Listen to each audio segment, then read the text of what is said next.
Oh baby, you have interior design problems, I have interior design solutions, so welcome to today's episode of Design Drama.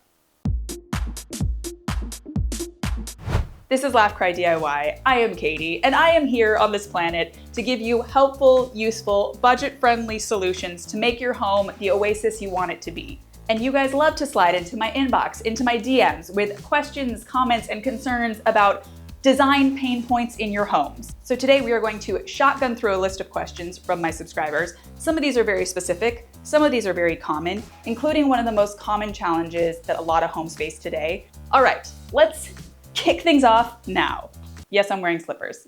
All right, so we're gonna start with this question from Grace. Grace recently scored this cute little cabinet on Marketplace, and she's simply asking me for ideas of what to do with it. As you can see here, it's this cute little wooden storage cabinet. It has this little open-sided shelving, which is really sweet and offers a lot of opportunity. And I love a piece like this. It's very versatile. You can use it in many places in your home, from your bathroom to your living room, to your bedroom, to your entryway. And I have to say, I do like it as is. I like the cute little wood. I think it's really sweet. And my first thought for this is that I would probably turn it into a little bar in the corner of a living room. Because it has that open side storage, it's perfect for holding wine glasses or coupe glasses or bottles. If you add a cute little mirrored tray on top with a selection of liquor, it kind of makes it a little more fun and glam. But if you're not a drinking kind of gal, I also think this is really great to turn into a whole little plant shelf. If you have the right lighting, you can turn this into a cute little jungle oasis moment by putting plants all along that open shelving on the side. And of course, you can add them on top. If you live in a smaller house, you could also use this as your little entryway console table.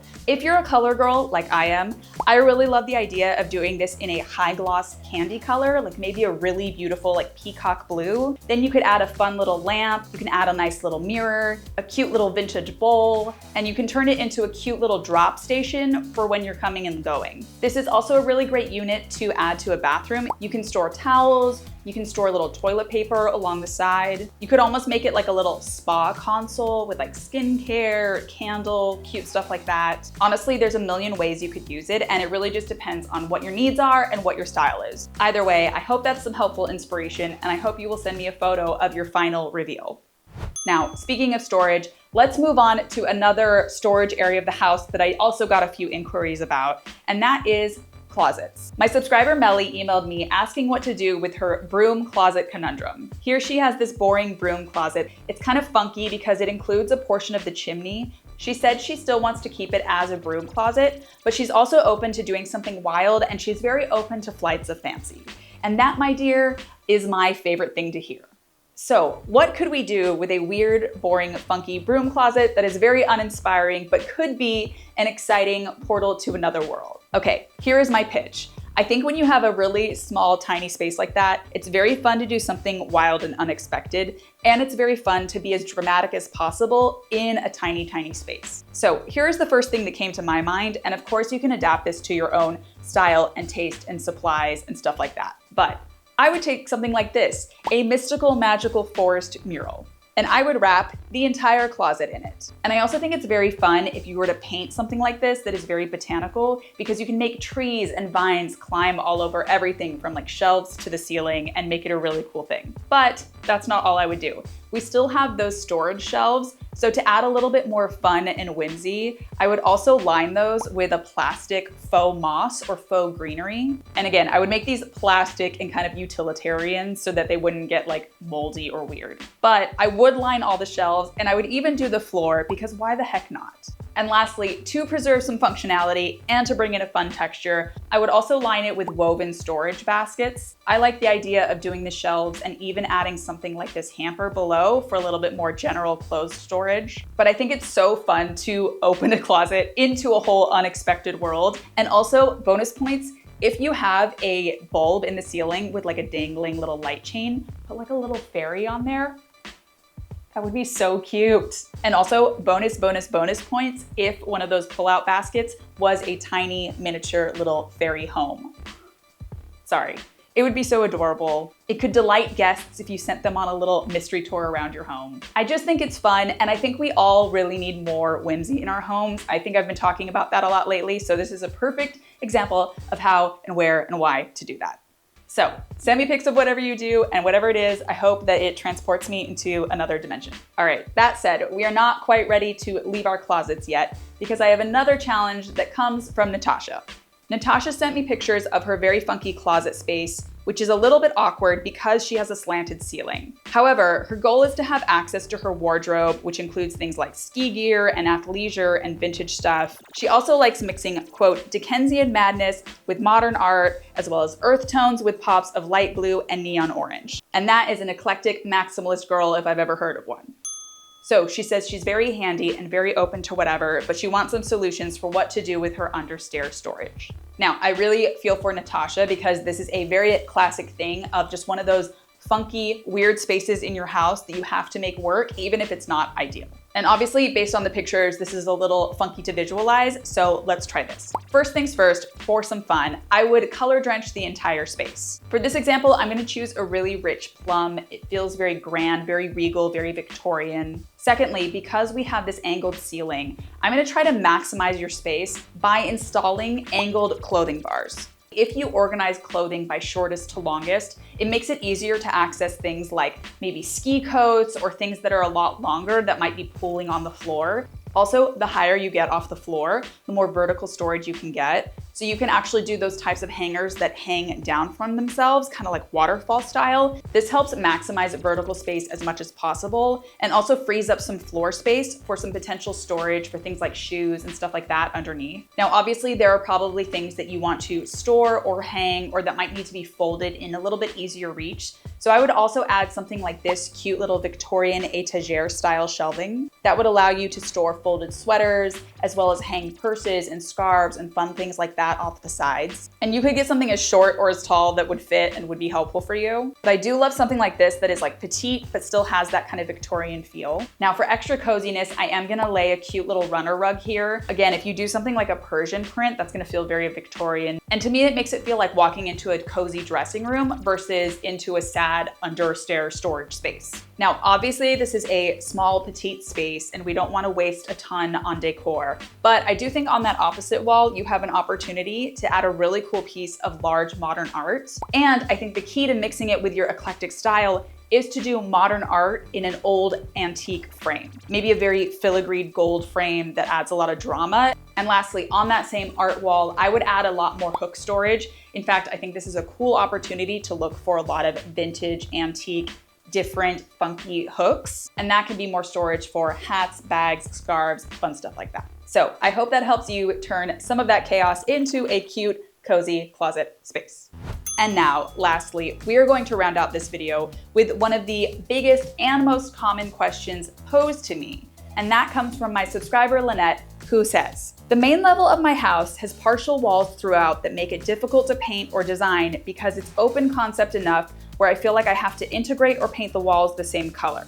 Any tips for how to divide an open concept layout without painting the walls the same color? Oh boy, do I have tips.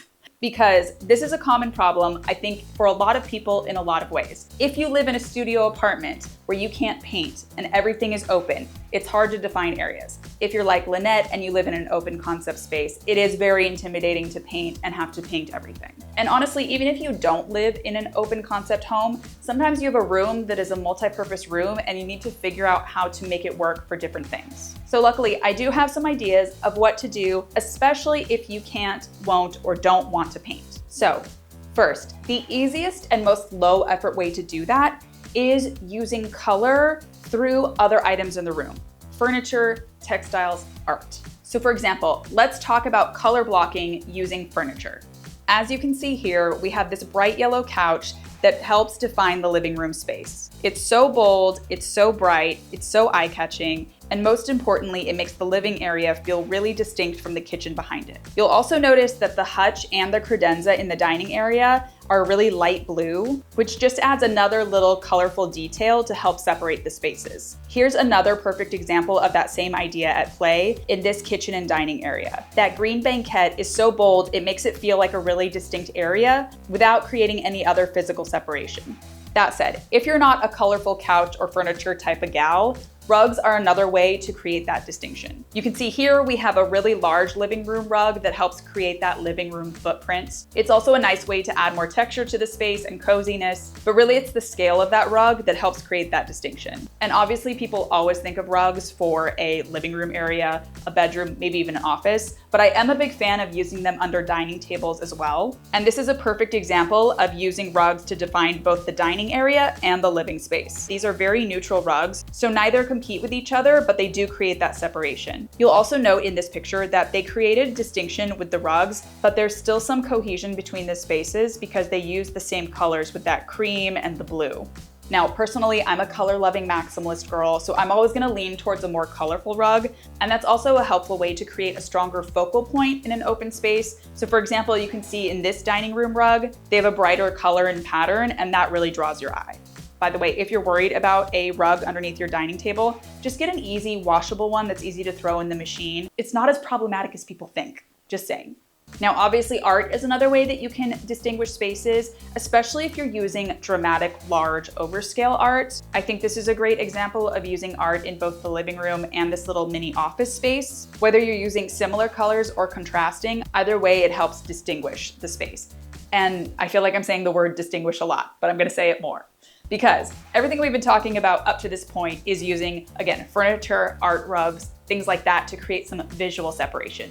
But if you need to actually create some physical separation, whether you need privacy or just want the ability to kind of control the vibe, there are some other options for actually physically dividing the space. I've talked about this before on the channel, but curtains are a really great way to do this. And I do like them because of the cozy texture that they add to the space and because of the flexibility of opening, closing, half closing, whatever. I also love that you can use them to introduce a cool color if you want. For example, I love how they used this, and you'll note the ceiling track system, which makes it easier to open and close in whatever configuration you want.